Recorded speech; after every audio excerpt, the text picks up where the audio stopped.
Hi, this is Zak Mir with the Bulletin Board Heroes here at Zaks Traders Cafe for Wednesday, the 26th of March. Starting off with the FTSE 100, which has been becalmed just at and above the 50-day moving average there. That's currently around 86.50, and above that, looking for this market to hit the top of that channel there as high as 89.70 by the end of next month. Obviously helped along by today's announcement of welfare cuts, £4.8 billion. It's interesting to see a socialist / Marxist government deliver conservative policies. RSI's bounced off neutral 50, which is a leading indicator on the upside, and at least while we're above that 86.20 range floor, looking for the upside. If we do break back below 86.20, which is obviously below the 50-day line, then the main support here, 8500, but that RSI configuration suggests we are heading north. Moving on to the DAX, and here it's been a story of a market within a rising trend channel. We're just about staying within that channel. Currently the floor of that channel around 22,800. Above that, we're looking for the top of the channel, 24,300 by the end of next month. If we do break down, there's major support there at the 50-day line, and post-February support, 22,200. RSI still clinging to the low 50s above that neutral 50 level, but obviously it's hooked down a bit, so not quite so convincing as it has been in the recent past.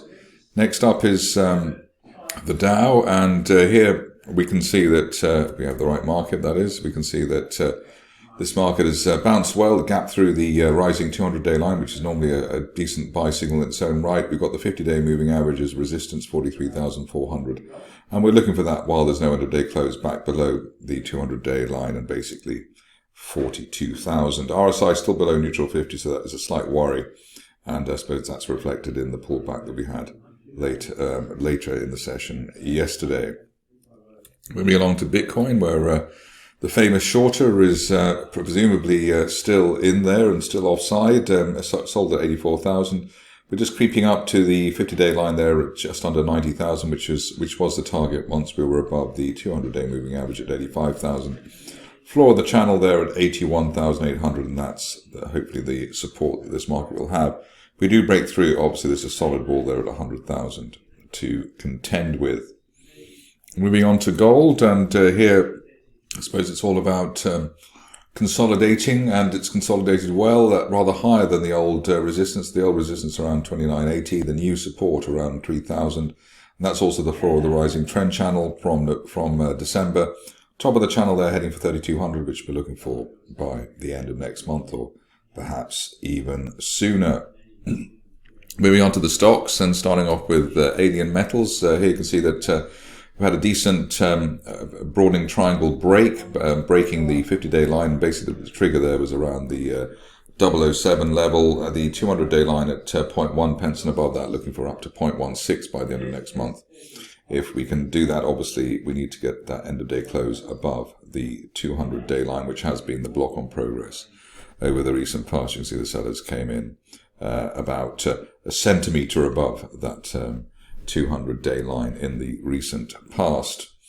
Moving on to the star of the show, and this is from yesterday's Bulletin Board Heroes. The whole process here started with a request, so I can't really take all the credit here, but the break of the bottom of the gap down there around 1.4 pence started this rally, and you can see the step fashion, which I mentioned yesterday, has been very much in play. We were looking for the top of that rising trend channel at 7.3 pence, but the shares have blown the doors off and actually gone up to the 200-day line at 12 pence, which I suppose would be a logical top for this stock. On to a stock which doesn't get much coverage here, largely because it hasn't been in great shape in the recent past, but the consolidation continuing with critical mineral resources, and I suppose given the Trump activity in America, this might become more fashionable. Initial target here, 2 pence, while we're above the 1.7 pence resistance of last month, up to 2.8 pence, maybe by the end of next month, the upper parallel of that rising trend channel base from this time last year. On to Distil, which is also a rather rare inclusion in the Bulletin Board Heroes, largely because it doesn't really like going up. But we have the potential here with bullish divergence to bounce off the floor of that falling wedge, head up to maybe the 50-day moving average at 008, if you are so minded to catch a falling knife. Stock which I couldn't resist looking at is Eenergy, and here we've gapped up for the second time. The first time we failed at around the sort of 5 pence plus level, but this time maybe we could stretch to 5.6 while we're above the floor of the gap there at 4.3 pence on an end of day close basis. The whole turnaround here, bullish divergence, and therefore once the obvious sellers are out of there near 5 pence, hopefully it will be fourth or fifth time lucky for the shares to move higher. Empyrean is next, and I know it has its fans. Great key reversal to the upside yesterday through a rising 50-day line, looking for the 200-day moving average at 0.2 pence over the next 2 to 4 weeks. And ideally, we managed to get an end-of-day close back above the top of that November gap over the next few days. But 0.2 pence plus possible there for Empyrean now, with quite a strong turnaround there from yesterday. On to Georgina, which is going from strength to strength. I think we're looking for 10 pence by the end of next month, but presumably we'll get it by the end of this month. And best case by the end of next month up to 14 pence. Just shows what happens when the defamation and the shorting conspiracy stops. The shares are allowed to trade freely and without being scared off. Here we've got 7 pence as recent resistance above that, looking forward 10 and then 14 pence by the end of next month, which would be quite a triumph for the company given the battering that it has received. Moving on to Jade Road, and here rising trend channel base, looks as though we're heading towards the 200-day line. We haven't been above there since this time last year. Hopefully we'll get there by the end of next month, especially if we can stay above recent broken resistance at 0.28 pence. So 50-day line now rising very nicely, tends to be a leading indicator on the upside. Personal favourite is Jersey, and here it looks like we've got this U-shaped bull flag, looks like a mid-move consolidation. We're still looking for 100 pence plus by the end of next month while we're above the 80 pence zone, so hopefully Jersey will deliver.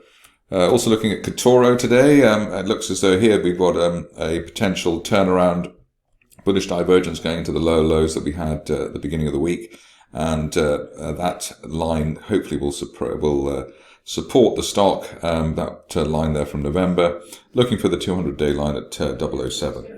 Hopefully by the end of next month. If you're cautious, you wait for an end-of-day close through the 50-day line before thinking of pressing the button. LifeSafe is next, and here we've gapped up after finding several days of support at the 50-day line at 7.25. We're now looking for the best case scenario target at 13.5 pence. I suppose one day the shares will go up and stay up. You can see that in previous times the strength has been sold into, but the longer we stay above the late January resistance there at 7.75, the greater the chance of a move to 13 pence, etc. On to Ocado, which is a bit of a bonus situation here. We've got a bear trap rebound back into the range there from June, so the floor of the range around £2.70. And above that, looking for the resistance line projection there from back in December as high as £3.44. Maybe by the end of next month. I'd like to see an end-of-day close above that 50-day line at 290 just to seal the deal.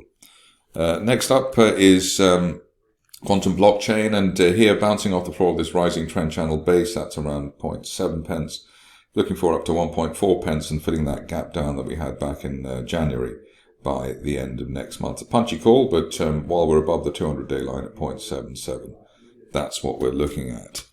Very good look at the moment for Thor Explorations, sorting out its little issues, and with the RNS that we had today, we have been looking for, even before today's RNS, 32 pence by the end of next month, and hopefully we'll get that much sooner. It looks like a nice turnaround there for the shares, and the more time they spend above 25 pence, the better this chart looks and will look. I read on Twitter, or X as it's called now, that the seller is out of UOG. Obviously the seller's been there for years, so it's going to be quite a change if there really is a seller out of this stock. Initially, we want to break the 50-day moving average at 0.09. Best case scenario is that if the seller is really out, we'd head up to 0.18 and fill that December gap. So let's see if the proof of the pudding is in a move such as that. But nice support there in recent days at 007 for UOG. Finishing off with a stock which Was in a rising trend channel until the beginning of the month, and then fell out of it, and that's gone back into it. URU Holdings and URU Holdings, and here we've got the possibility of spiking up to the 11 pence area before this move is out, after the gap close buy signal and the bear trap rebound from below the 200-day moving average. That's it for me today. More updates tomorrow.